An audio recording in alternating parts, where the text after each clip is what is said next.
Good day, everyone. It's Jacob Aston here. I'm the MEC Chair. I'm with Barrett, the MEC Vice Chair, and we're filming just a quick introduction here with a few questions from the DART YouTube channel to answer, and then we're going to be going over to a interview with ALPA Canada President Tim Perry. How you doing today, Barrett? Good. That was really good. A few days of meetings in Winnipeg at the Canada Board. I think that was very lucrative. Brought up a couple of issues that we had that have been ongoing in terms of resourcing and requirements needed. We also found out that some other properties also had the same requests. So those are being actioned, which is really good. 22 properties in Canada with ALPA, over 12,000 pilots. Big group. Yeah. A few weeks ago, we were also, hopefully everybody has a chance to have seen the SkyTeam Pilots Association video that went out as a Telegram exclusive a few days ago. That's on the MEC Telegram channel, so you could check that out. That's when we were in, myself and Vignesh, the MEC Secretary-Treasurer, were in Amsterdam talking and meeting with the SkyTeam Pilots Association and various people from Delta and Korean and KLM Air France. So that was really great.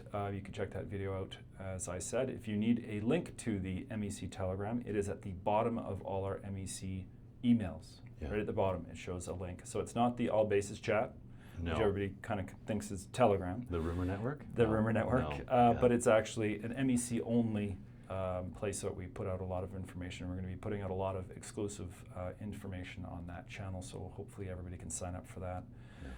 We're going to answer a few questions now for that came in through the DART channel, for the YouTube DART channel. If anybody has any questions for us to answer, you can just go to the DART section and look at YouTube and then submit your questions there. I'm going to blast right into it. I have a question, and I'm going to read these verbatim, just as they're written. What really stood out to me in the contract comparison was how far below our peers we are on FO pay as a ratio to captain pay. So I was alarmed to see only captain pay shown on the executive summary today. Given the extended time we're spending in the right seat here at WestJet, shouldn't we be prioritizing the FO percentage of captain metric on CA3 negotiations? 100%. You know, it's 100% an issue here. FO wage percentages at WestJet are a massive issue because we have essentially very little to no upgrading right now, and we have FOs spending considerable amount of time in the right seat here. Not only that, but if you look at the graphs of FO to captain pay, after 6 years here, they actually go down. They actually increase the gap between FO and captain pay. So I have a graph, and we're going to get, for those watching this on YouTube, we are going to superimpose a graph of that over top right now, just to be able to kind of illustrate how that is very much not industry standard. No. So it is 100% a issue. Because I had 3 pages there, and I was the one that largely did a lot of the work for that executive summary document, along with the negotiations committee, I really wanted to highlight that 30-year chart, and that's right there, and it shows what happens when you show up at WestJet as a pilot and you spend 30 years here. What is your total compensation? And even though we are behind in our captain pay for sure, the FO pay is considerably behind as well, and then that is a large part of where our 30-year compensation is significantly below our peers. So 100%, it's an issue. Yeah. And I think there'll be a resolution in CA3, and how it's addressed in CA3 is in process. 100%. You had a question? I do. So one of the latest questions that came in is regarding reporting to the CSAs if you're late. So the union's position is pretty clear. The CSA is not your manager. Deputizing agents, the union believes, is completely inappropriate. You're responsible to your direct manager. Engaging with the CSA is very much at your own risk. That is the answer I've got for that question that was proposed. Thanks, Bart. We had another question. I just completed the survey for CA3 negotiations. I didn't see much on the commuting section of the contract. With pilots being displaced to different bases, there are more commuters than ever. Should this not be an area to seek input for improvement on? 100%. We now have more commuters as a percentage than I believe we've ever had at WestJet, with our bases and pilots being displaced to other bases. With the survey that just closed, that was more of a macro survey. We went into reserve a little bit, and there's a couple sections like that, but for the most part, it was our first macro survey to just kind of get a lay of the land of where pilots are at and where we can drill down further. 100%, we're currently planning at least 4 surveys. That was just the first one. So when more surveys come out over the negotiation cycle, we're going to be drilling down into commuting and benefits and reserve more and these types of issues, just to make sure we understand exactly where the pilot group's at. So things like commuting will be asked in future surveys. Perfect. Another question I've got, on the East Coast, some pilots apparently are being asked to ride the brakes, moving airplanes from one gate to the next gate after a duty cycle finishes. So the union position here again is very clear. Brake riding pay, not in the collective agreement. No pay, no work. There's nothing in the collective agreement that covers this, and this should be brought up to your MLO immediately. And if not resolved, then directly to grievance. To finalize that answer, no pay, no play. Thanks, Barrett. Second last question then. Last question for me.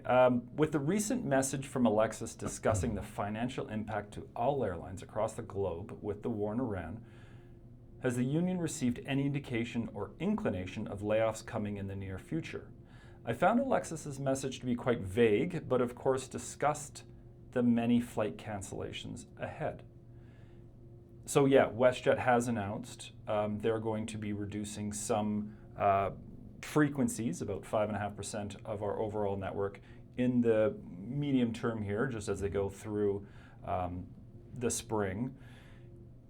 We've received, just to be clear, we've received no communications from the company regarding layoffs, none. So all indications are that the crisis in Iran is in its later stages, and we all hope that that is concluded soon. Oil may go higher, as there currently are oil constraints and jet fuel constraints, most specifically in Asia and Europe. Yeah. But we are monitoring this as a union closely with the company, and we will be advising the pilot group if we hear anything more. 100%. One of the last questions we've got, and we've actually seen a number of darts on this in terms of hotels. So some of the hotel issues we're finding, cleanliness, hotels aren't ready when the crew arrives, possible safety issues, door locks, no telephones, etc., food, hotels that don't meet the collective agreement. So there's a couple of avenues here. If the hotel doesn't meet the collective agreement, you're put in a hotel inappropriately, that would be a grievance. So obviously you call the company immediately, the MLO, you discuss it with them to look for a resolution. If there's no resolution, then it goes to grievance. If it's a safety issue and cleanliness is a problem, or you get food poisoning, the quality of food is inappropriate, that lives with health and safety. And we would like you to report it as such, because obviously that committee that's been stood up and now growing would like to take these issues on to resolve them quickly. Thanks, Barrett. So that's the end of our questions for the Q&A. If anybody has any questions for us, please do submit those via DART. And now we're going to go over to an interview that we filmed with ALPA Canada President Tim Perry. Perfect. We're in Winnipeg on the 15th of April. And we just finished 2 days of ALPA Canada board meetings. Yeah. Congratulations on two busy days 2 full of busy work. days. Yeah. Tim, you're a WestJet captain yourself. Can you give pilots who might not know you a quick sense of your background and how you ended up as ALPA Canada president? Oh, wow. Yeah. I've been a WestJet pilot now since 2010, so that's 16 years. I'm from Winnipeg. I mentioned that because there's a pretty strong labor roots in Winnipeg. I think that may have something to do with it. But I got involved really pretty early with the WestJet organizing campaign, and played my role in certifying WestJet with ALPA, and that was kind of the beginning of the ride that I currently find myself on. I served as the WestJet MEC Vice Chair for a time, and then around 2018, I ran to be the ALPA Canada President for a term that began on January 1st, 2019. So that's kind of the really quick version of what led me to this. I've been doing it now for about 7 years and a bit, which is a while. It's kind of crazy to say it that way, but it's been pretty amazing. People ask me if I like it. I really do. I love it. I mean, obviously, it has its days, but even on those days, it's like amazingly meaningful. But I would say, yeah. I mean, WestJet is. I'm still a WestJet pilot. I don't fly much. I'd love to fly a little more, but it's kind of what got this whole thing started, was being part of WestJet. And you don't even know the questions coming up. No, I don't. Yeah. It's gonna be like going in cold. going in cold. Yeah. Well, as long as you ask me about ALPA Canada stuff, it kind of is my life these days. So it should be pretty good. It should be all right. Yeah. I ask these questions, and I don't read all that well. All that naturally, yeah. I'd almost rather be answering them, right? Because it's. No. I mean, the question. You're great at asking questions. I'm used to asking them too. That's we do the ALPA Canada podcast, and I'm like, hey, this is Tim Perry doing the ALPA Canada podcast, and joining me is whatever. So I'm used to that more. I'm used to answering questions in sort of like a media format, which is entirely different and not as good. This is better, but this is cool. It's great. It's a great medium, and I like it. And I like that you're doing it. You think this is the first time and the only time you're going to be on camera with me, Tim? No. I definitely invite the. I would welcome invitations, future ones, because I think it. Pilots engage in all different ways. People engage in all different ways. It's worthwhile to exercise all those ways, and engagement is really the sign of a healthy union. I'd take an engaged, pissed off pilot as over an apathetic one any day. It's and sometimes when I get emails from people who are mad, they're not necessarily mad at me. Sometimes they are. Sometimes they're mad at something else, and it gets directed our way. That's the burden of leadership, and whenever I think about that, I just think, well, I'm privileged to be able to do that, to do the work that we do, and when someone engages, then we've already won. I believe that. I hold that pretty close. Yeah. It's a good point, because when I was an LAC rep in Toronto, and anybody would be watching this video would know who I'm talking about. And there's many people that maybe disagree with what ALPA's doing, or what I'm doing, or the process, or even the results, and that's totally fine. But I'm like you. I actually welcome that disagreement, and that as long as it's in good faith, and we can have that disagreement, but we can have that discussion, because that shows that they're engaged. For sure. And they might not agree with everything, and that's totally fine. Yeah. Right? And I think it's, with all the work you and I are doing, sometimes it can be frustrating when you show up to the flight deck and nobody knows who you are, maybe, or what you're doing, or even what ALPA Canada does, and which is why we're doing this video. And yeah. And I think it's nice when I don't mind when people disagree. No. I much prefer that if they're actively engaged. Absolutely. Just this meeting, we had the most pilots ever represented around a single table in Canada today and yesterday. We had, good discussions about, policy changes, and, we could go into that maybe now or maybe another time, but like, when someone objects to something, like that's a sign of a healthy union. Someone said to me later, like, I hope you're not mad that I, criticized one of the resolutions or spoke against it. I'm like, said, please understand that none of this is personal, and far from being angry, I appreciate it, partly because you're engaged, partly because these questions actually draw other people into the discussion, and engagement's a bit like a snowball. It really, gains, picks up speed, builds, and we benefit from that.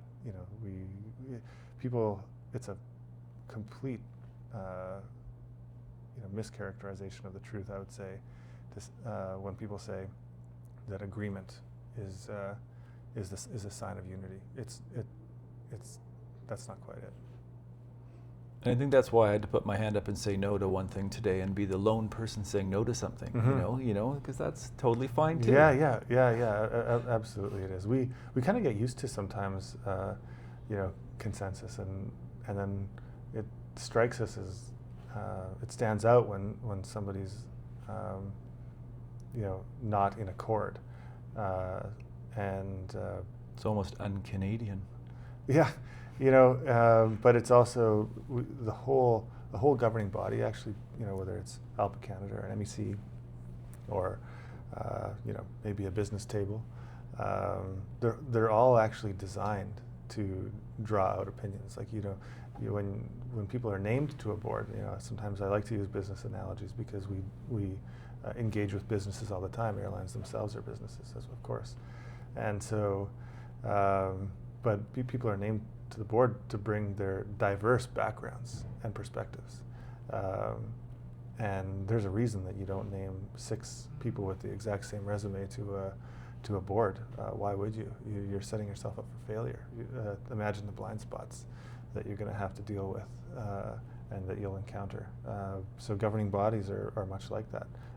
We get our diverse tables through different processes, democratic ones in our case. But we had pilot groups of 62 people sitting next to pilots of represented pilot groups, 2,500 in the case of WestJet, 5,500 in the case of Air Canada. These are rough numbers, but of course they would see things differently. They should. 100%. So for pilots who don't follow union politics closely, what does ALPA Canada do day to day, and how does it fit into the bigger ALPA structure? Yeah, so all of that is contained within the Constitution and bylaws, and I could break it down like this. ALPA Canada is a governing body within ALPA, so there's that, and also it is the organization that articulates all ALPA international positions within our country and our institutions and our stakeholders, and that includes the regulator, it includes the government, it includes all sorts of other industry organizations, anyone doing business in Canada. We represent ALPA here. But additionally, it says that we develop and articulate issues of importance to Canadian pilots, because sometimes those are not the same, sometimes they're divergent, sometimes there's a Canadian issue that takes place here.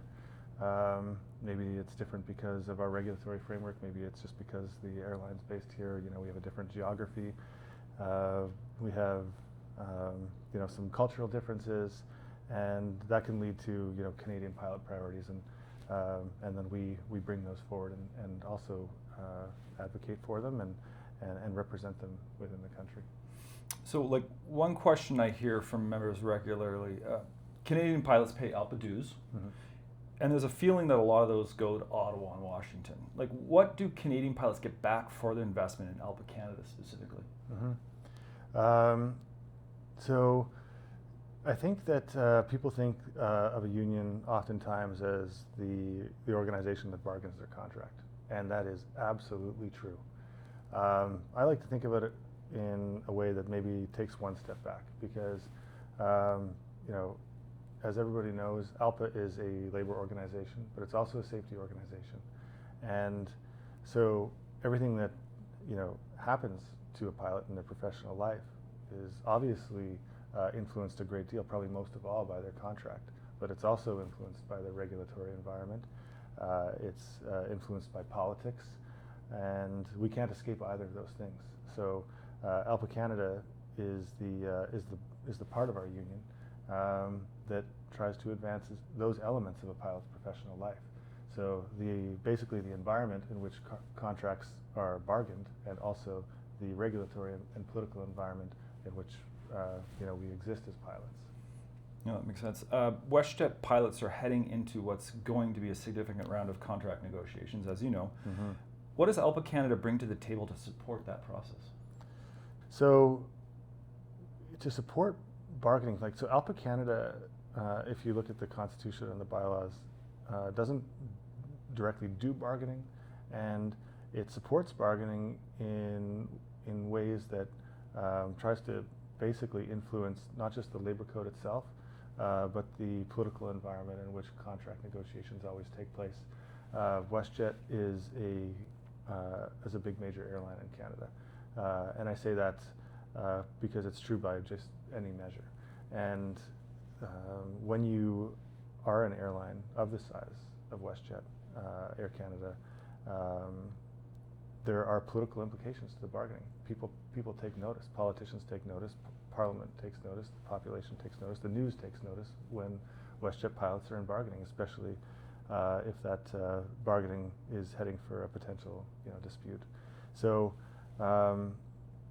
our job is to protect that environment, make sure that that the collective bargaining can happen, and that it stays free from government interference, and that the labor code is such that it supports free and fair collective bargaining. By that I mean, you know, processes that keep the playing field level.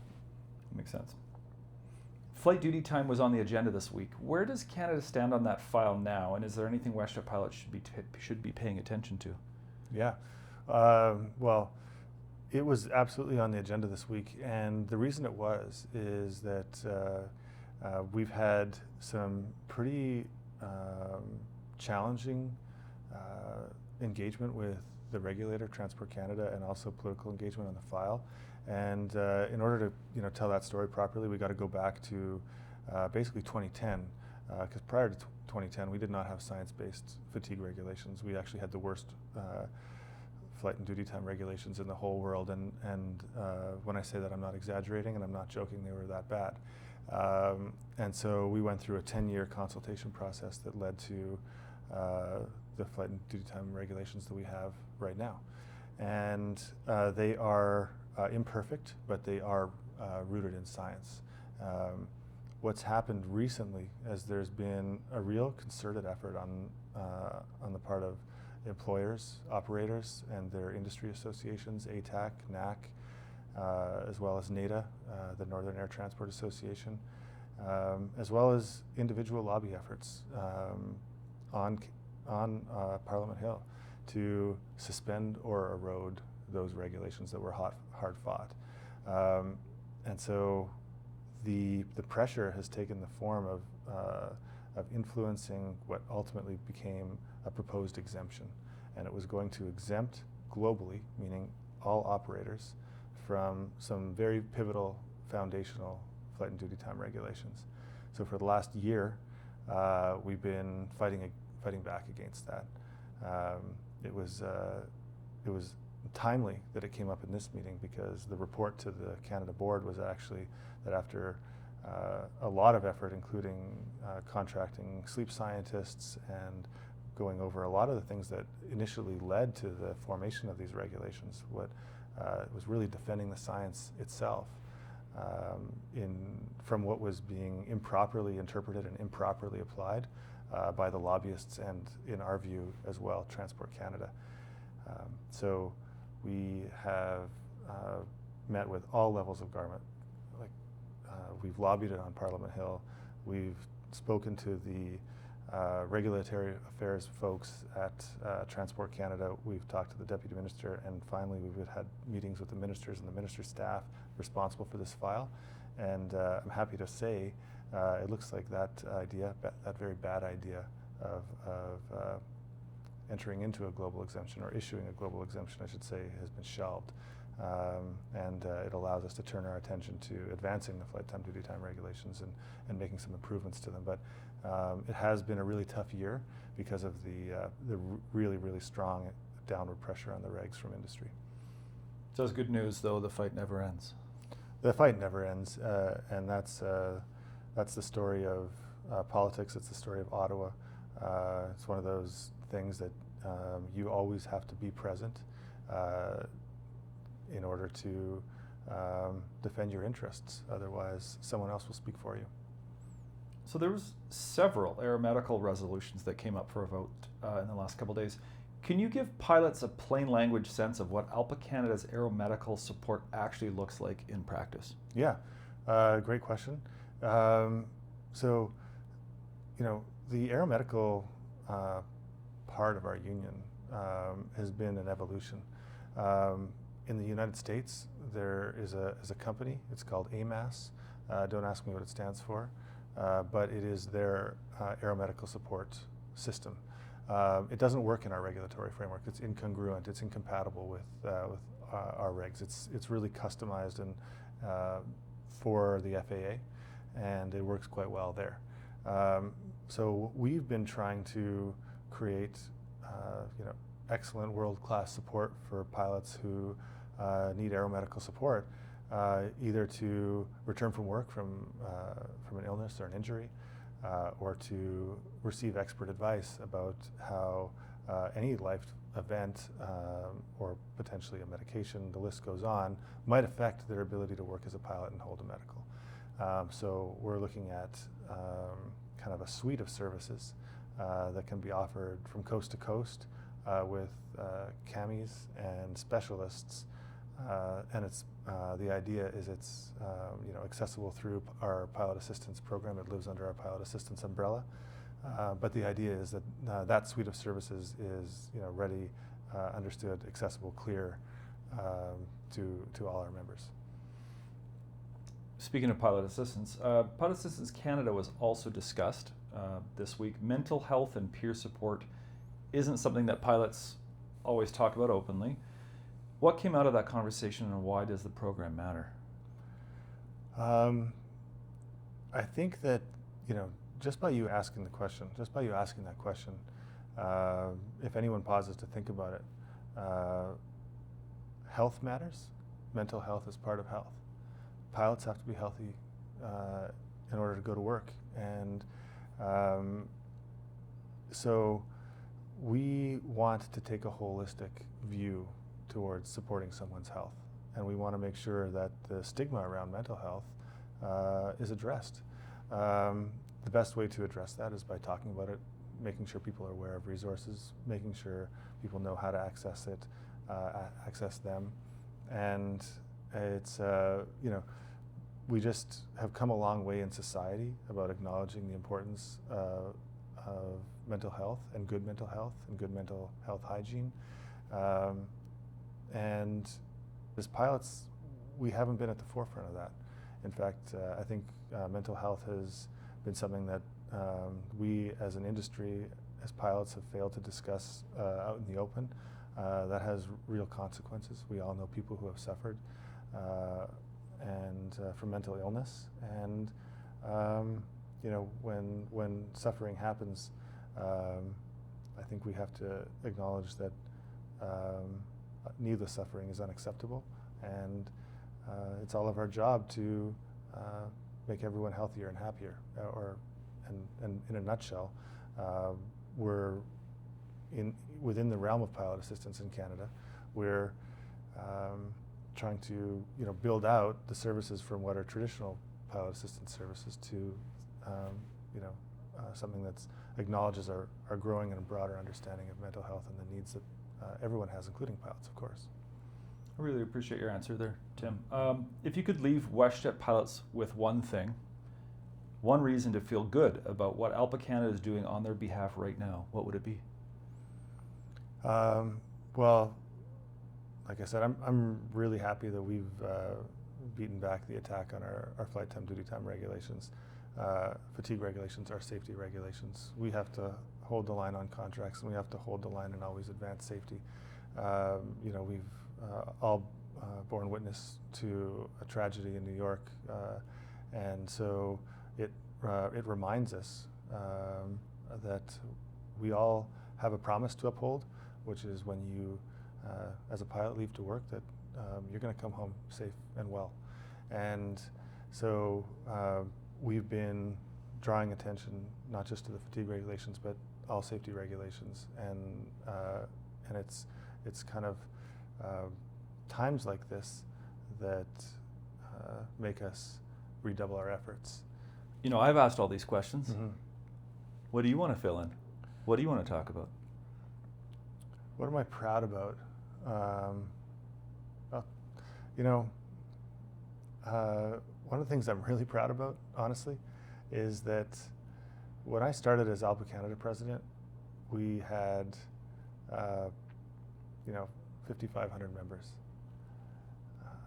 Before I was ALPA Canada president, before WestJet joined ALPA, WestJet was 2,500 members and 8 carriers.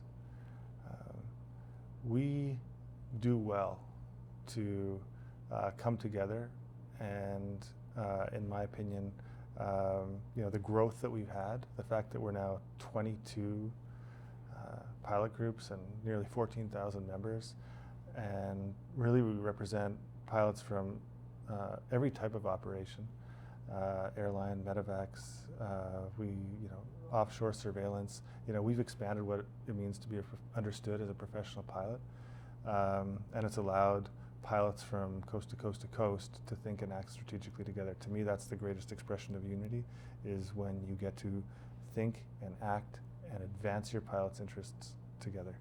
And we're doing that. But you know, unity isn't something that you can, like, you know, put in your pocket. All it is to me is an opportunity to do more, and it's actually, and with that opportunity to do more, in my view, is a responsibility to do more. It's what I think drives people to get involved in union work in any and all capacities. But it's a duty, it's an opportunity, it's a responsibility, and it's an honor. But it's all of those things, and sort of doing it together is the best way. It's also the most meaningful way to do the work. Well, I appreciate that, Tim. Thank you very much after a busy week, taking the time for the WestJet Pilots and everything you do. Thanks a lot. Thanks, Jacob. Cheers. My pleasure.